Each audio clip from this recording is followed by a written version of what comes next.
My name's Gerard Huerta. I was born in Southern California, Los Angeles area. I grew up there, went to school at Art Center College of Design, which at the time was in Los Angeles. It has now been moved to Pasadena. Um, but I was a kid who drew a lot. I love to draw.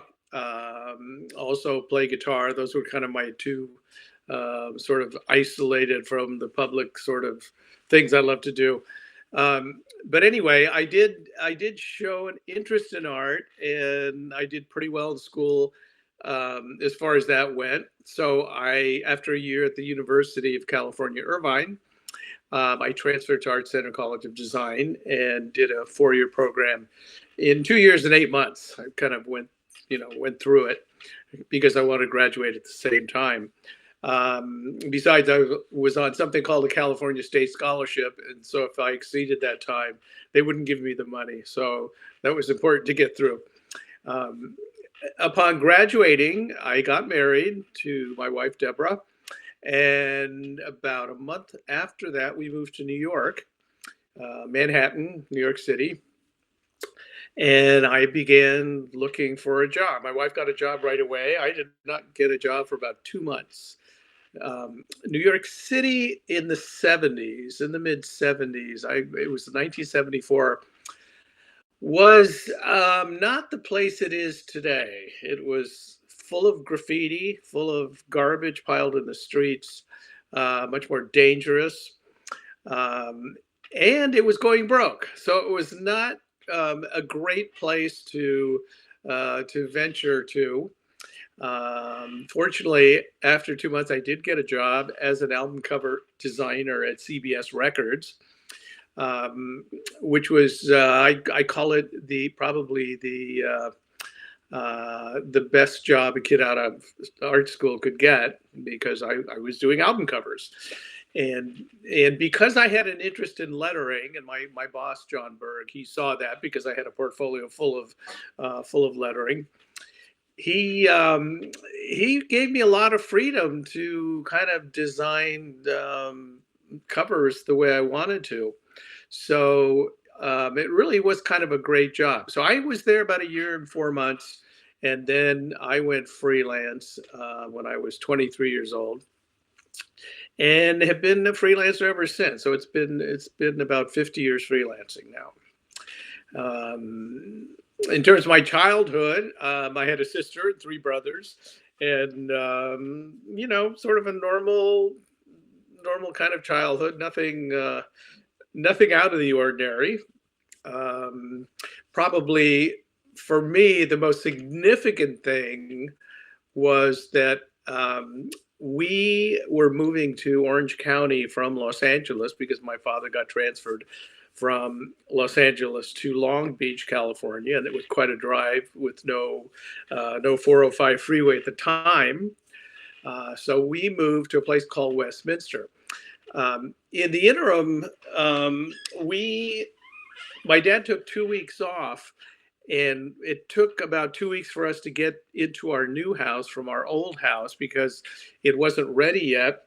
And halfway through that period, JFK was assassinated.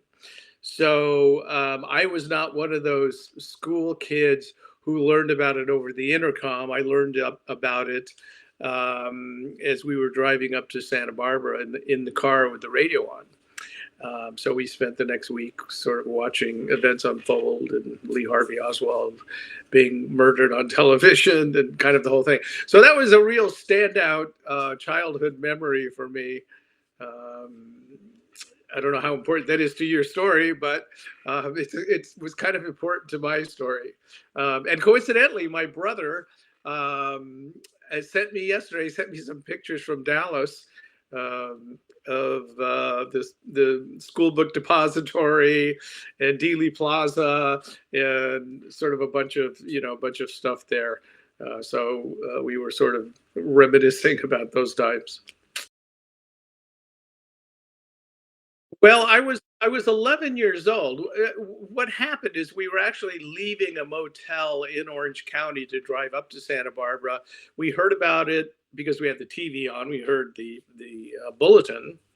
We got in the car to drive to Santa Barbara. The family, it was 6 of us, and about, oh, I don't know what time it was. We heard from the car radio that the president had passed. It was in the car, in the car radio, where we actually heard.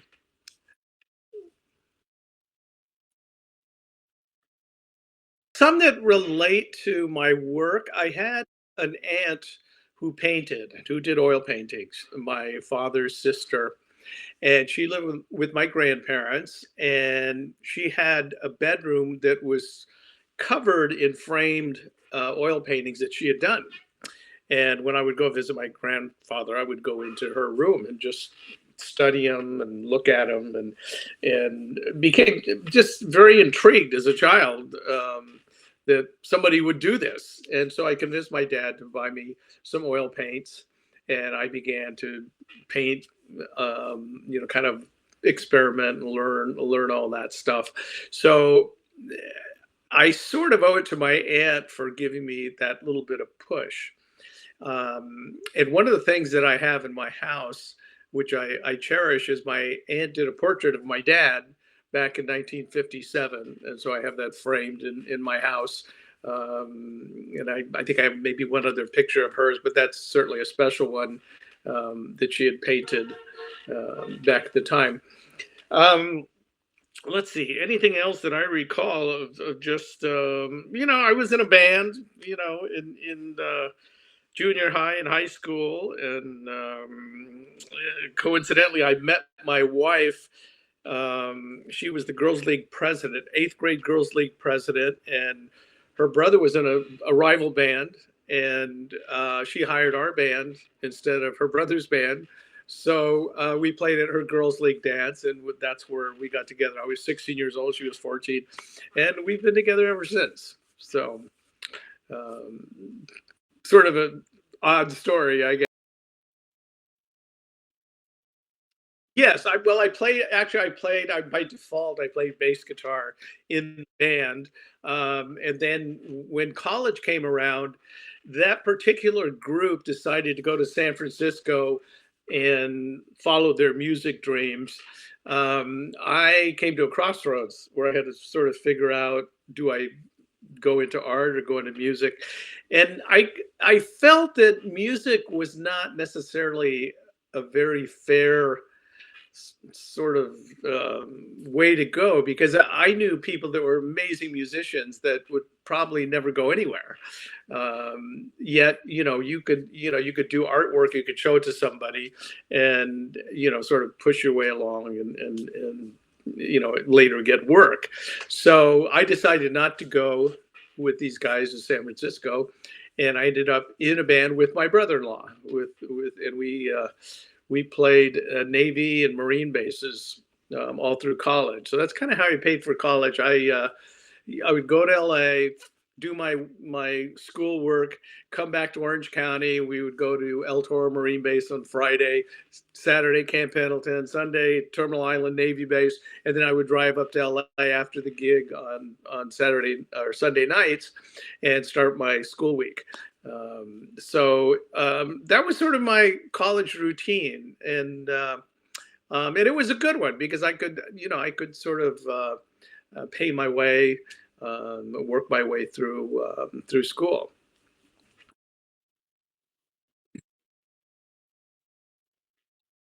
I was at Art Center from October '71 to May of '74.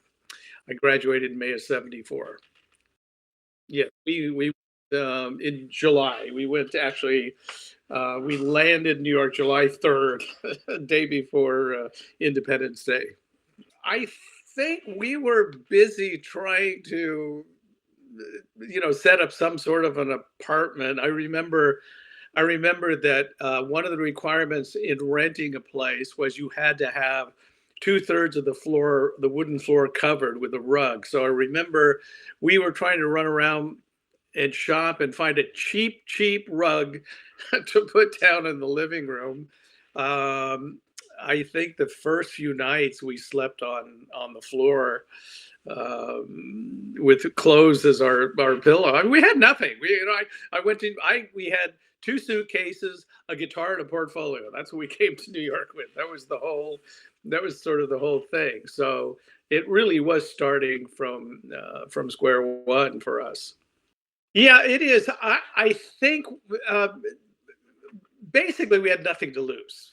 I actually had a job, or I didn't have the job, but I could have had the job in Los Angeles, so I knew I had that. I could go back to that if I needed to, and the difference really was LA was more of a local market, with the exception of movies and maybe records, and New York had all of this national advertising and publishing, along with movies and records. So it just seemed to me that it would be a better market. It would be easier, I guess, is my point. That there would be more work. And we did have sort of this idea that we would work for 6 months and go back. Of course, we never went back. It never happened, because you get caught up in it. You get caught up in work. You get caught up in the lifestyle. So we stayed in the city, New York City, for about 10 and a half years. We were there, and then our oldest was about a year and a half old, and we decided to move to Connecticut. So it was one of those situations where, do you have a child and have constant supervision for 18 years, or do you get a house and a yard and that sort of thing? So that's what we chose to do, and it worked out well because one of the concerns was that if we had this distance between where we were in New York, would that affect the work? And fortunately for us, the fax machine came in at that time. And with the fax machine, I don't know if you're old enough to know what a fax machine is. Do you know what a fax machine is? Um, that made the move acceptable because we could do drawings and we could fax them to the client to look at, and it would be immediate. So that sort of took the place of taking a sketch to the client and showing them the sketch. We could just simply fax it to them. So we were able to move out of the city and do that sort of successfully, and everything worked out well.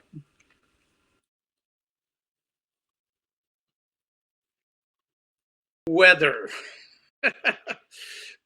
When we landed in New York, it was July. It was hot and humid. I'd never felt humidity like that in my life. And it was overcast. So it was hot, humid, and overcast. And I was used to California where, um, we had sunshine and temperate weather. The heaviest coat I owned was a Levi corduroy jacket. Um, I mean, I was not used to the sort of extremes that the East Coast has.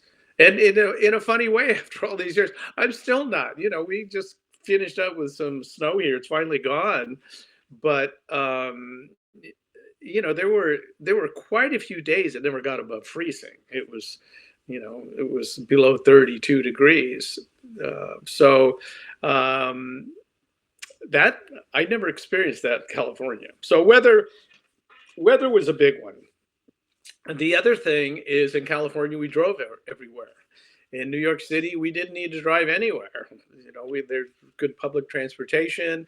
If you wanted to leave the city, you have the trains. So that was something else that was very different. Apartment living. That's another thing. I always lived in a house in California. In on the East Coast in New York City, you lived in an apartment. Unless you were rich, then you'd have a townhouse. But that was not me. Yeah, I don't. I was never really at the time a political person. Um, and I guess I had sort of a simplistic view of life. You go to school, you do well, you study for a test, you get a good grade, you get a pat on the back, and you move on. And that could be then translated to being an artist, where you never had to sell yourself. You just show the work, you hold it up, and someone goes, "Oh, that's great! Yeah, I want one of those," and then you do one of those. So that was sort of my mentality. It wasn't involved in the sort of political world, like today. I mean, today, politics is it's so invasive to our lives now. It never seemed like it back then, so I was not particularly aware of it. Um, actually, I wasn't really aware of it at all for the most part. Um, but that it was sort of my upbringing too. It was just kind of the nature of my upbringing. I don't think my parents were one of the wonderful things about my parents. They kind of left me alone to do my own thing. They were very good about that. Part of that is that I did get good grades. I did do well in school. So they were very hands off about telling me what to do and how to be. Um, Even when I told them I was moving to New York, they didn't try to talk me out of it, which I think a lot of parents probably would. But but I think they were happy and proud of me because recently.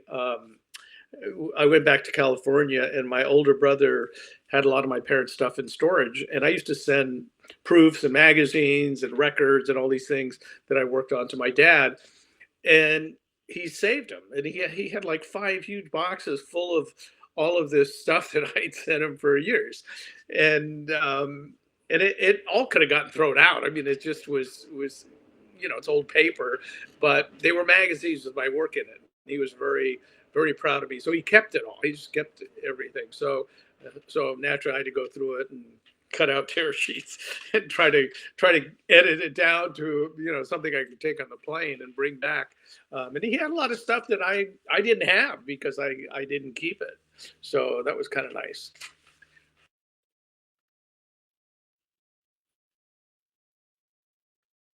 Yeah. Well, I had mentioned having having a possible job in California. When I was at Art Center, I worked at a place called Huerta Design Associates. My cousins. My dad had an older brother, much older, who had four sons, and three of them were in the design business.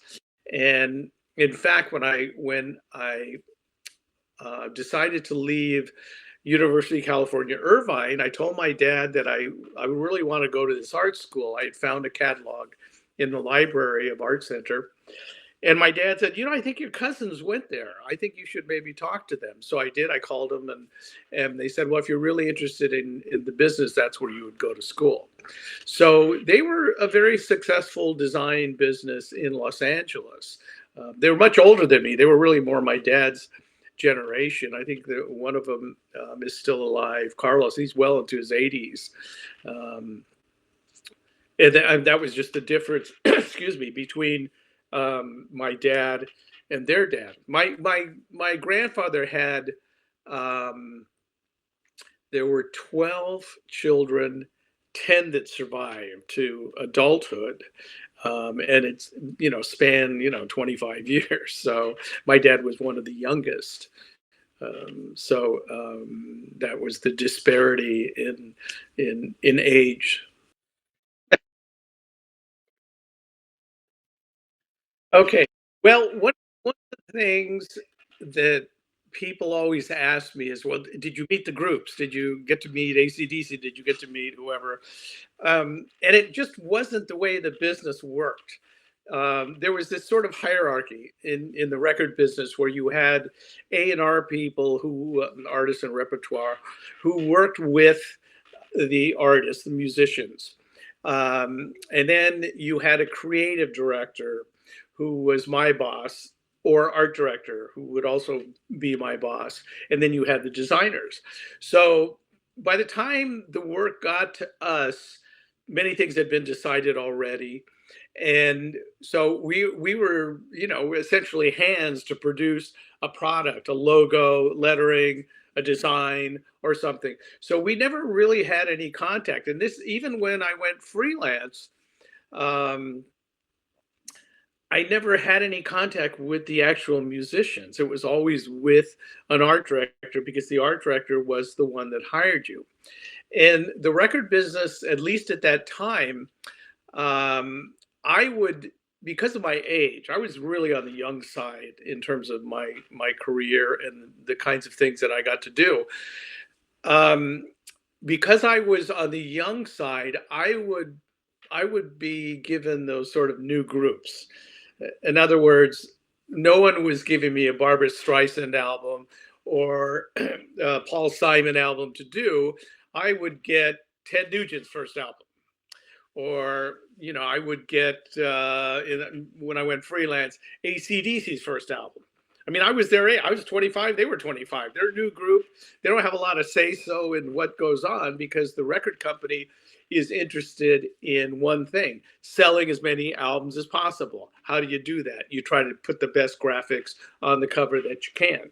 So that sort of was my introduction into all that stuff. So the fact that I have all these designs that you've seen are really more a result of the fact that these people have used them for so many years. Um, I never knew when I was working on an AC/DC album that, in 2026, the band is still around. I mean, there's only one member, that's the original member, but they're still doing things and they're still using this lettering. Um, and that's more a testament to them than me, um, in a way, because I always say you can do the best logo in the world, but if nobody sees it, it has no value. So the fact that they use it, or Ted Nugent uses it, or Blue Oyster Cult uses, you know, um, or Boston is another one. The fact that they have used this stuff, these graphics, for so many years, it does say something about the graphic, but it says more about um, their use of it, their use of the graphic. So anyway, so I had sort of had that, that part of my career, the record part of my career. But that evolved into doing mastheads for magazines like Time and Money and People and Architectural Digest, to name a few. Um, and so uh, I guess the result of all this is letters are on everything. Um, Everything. I'm looking at letters behind you. You know, so you would get into these situations where someone wants a custom look to something, a masthead, whatever it happens to be, and I would get hired to draw, design and draw letters, custom letters for a specific thing. Later on, I knew a gentleman, Myron Pallenberg, in the record business, who I used to do work for, who went on to work with the Swiss Army people. And he designed the first Swiss Army watch and called me to draw the numbers for it. So I drew the numbers and the tick marks and the hands and all the stuff, prepared the mechanical. And they produced this red ringed watch, and it just took off. It just did gangbusters. So I spent about 14 years drawing dials and doing artwork, basically numbers and hands, for Swiss Army. I did probably 75 dials, different dials for them, of which at least 25 were used, were produced. And that was always a fun thing, because it's, sort of permanent. It's a, there it is. Um, so that was another part of my career. Another one is movies. I worked on movies. Pretty Baby, Coal Miner's Daughter. Roger Heisen, who was my office mate for 25 years, We worked on Bronco Billy together, which was a Clint Eastwood movie. So there was that aspect of the career. We worked with Brad Jansen on Super Bowl. I worked with him on a couple of Super Bowl things. Roger and I in 1994 did the Super Bowl poster theme art for that. So it's kind of gone in a lot of different directions, um, with one common denominator, which is the drawing of letters. So that's the common thread in the work that.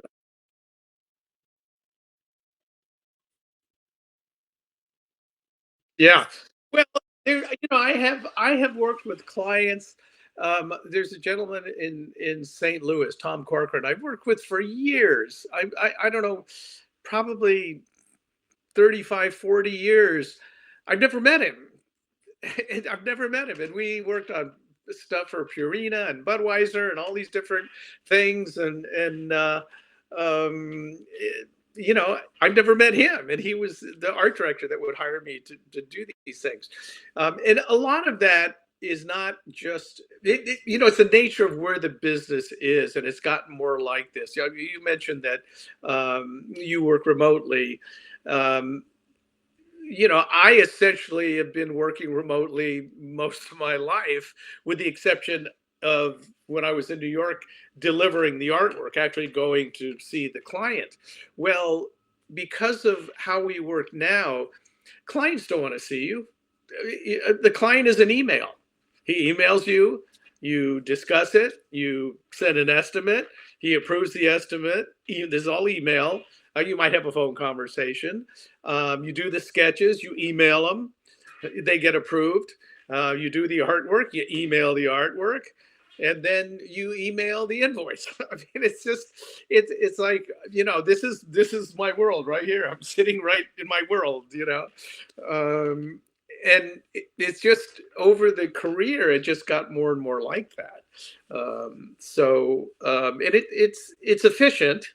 I'll have to say that it's much more efficient than it used to be. I mean, the days of doing big piece of artwork and having to encase it in cardboard and wrap it and call FedEx and having it picked up and sent in, and that's, I mean, that's all gone. That was and I'm happy it's gone. I'm not,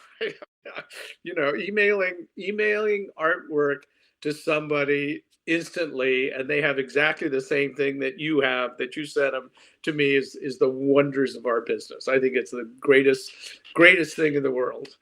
um, and if you had told me in the analog days that you could do that, that you could send somebody artwork that's exactly like what you have, I would have told you were crazy. But yeah, here we are. It's the greatest thing.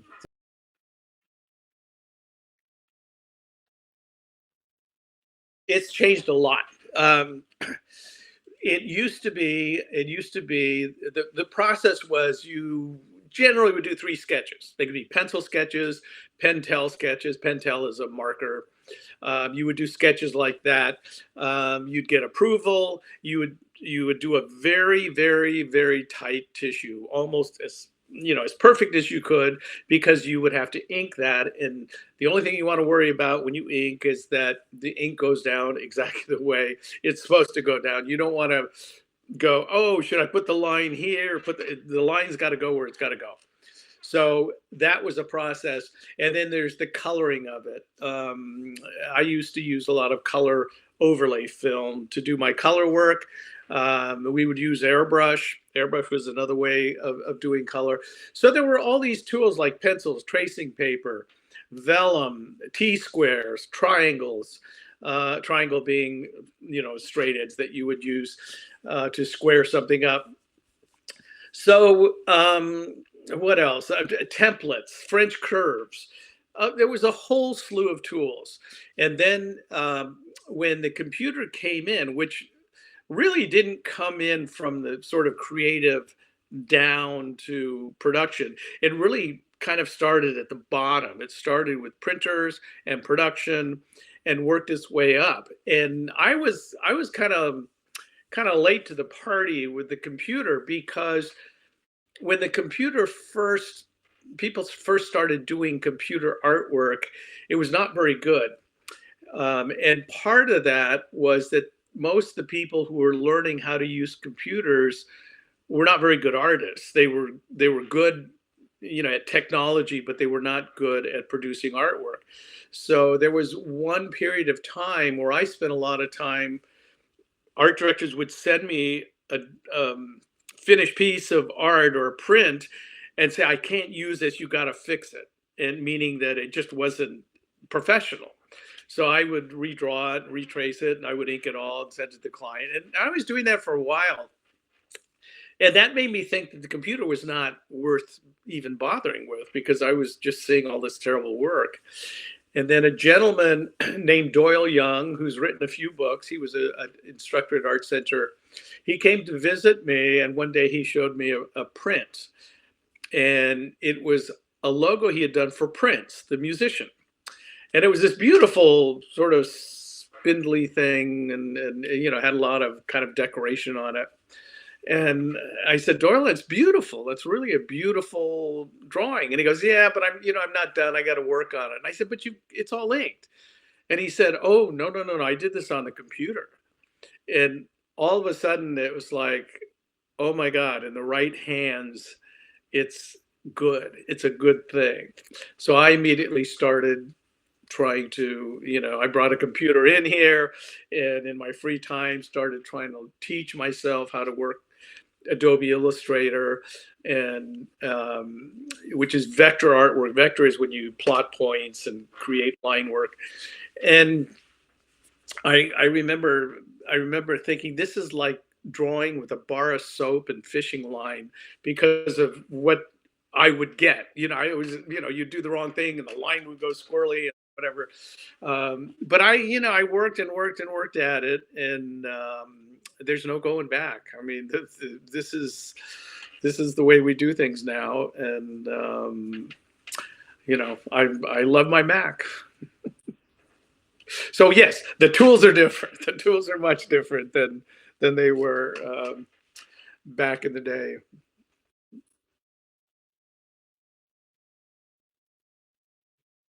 COVID had zero effect on my work. Zero. I still drove into work, 4 miles to work, and did my work and drove home. The real difference is my oldest son, his wife, and my two grandsons. Um, they were going to move to Nashville because my daughter-in-law was going to school to get her PhD, and um, they sort of postponed her, her school, so they moved in with us for a year, and it was great. We had the kids, and it was great fun. So that part of my life changed tremendously because it went from my wife and I to having a house full of people, and so we did that for a year, and it was really great. Then finally they did get to Nashville, and everything has gone terrific, and she's almost done with her PhD, and it's all great. But in terms of work, it didn't affect anything. It was the same, the same world of never seeing anybody and just working. So it had no effect whatsoever. But I think for freelance artists and the way we work, it's just the nature of, it's a very sort of lonely career. There's not a lot of interaction with people. Um, I usually take a daily walk. I change my clothes and go for a long walk, and I I see walkers. I say hello to them. I know all their names. I see the same people all the time. But that's the people I see daily. I don't really see anybody else. So um, the only thing I was going to mention is I have a drawer here full of years and years and years of drawings that represent really the blueprint for the graphics you see. For example, People Magazine, the logo for People Magazine.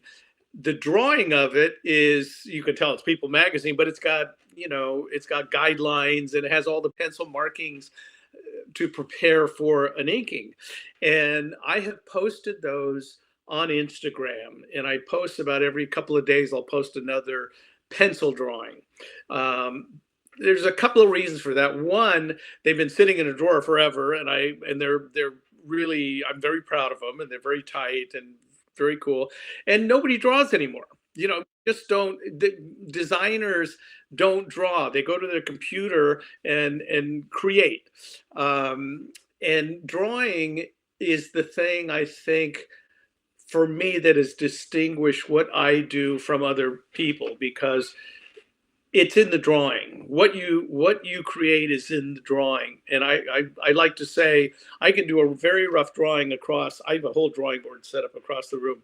I can do a very rough drawing, but when I'm done with that rough drawing, to me it's 90% done, because I know what it's going to look like. Now I have to take time to execute it on the computer, but the creative part of it takes place at the drawing board. It does not take place on the computer.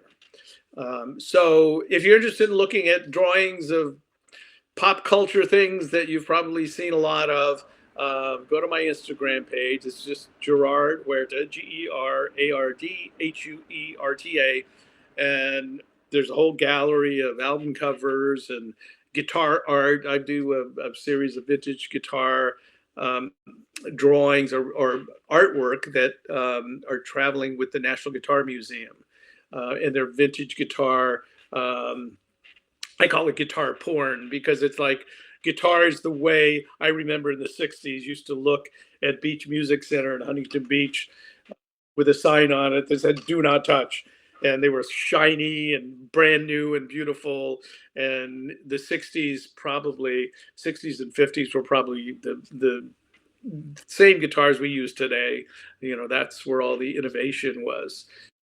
So it's a time that I like, and guitars I like. So other than that, that's pretty much it.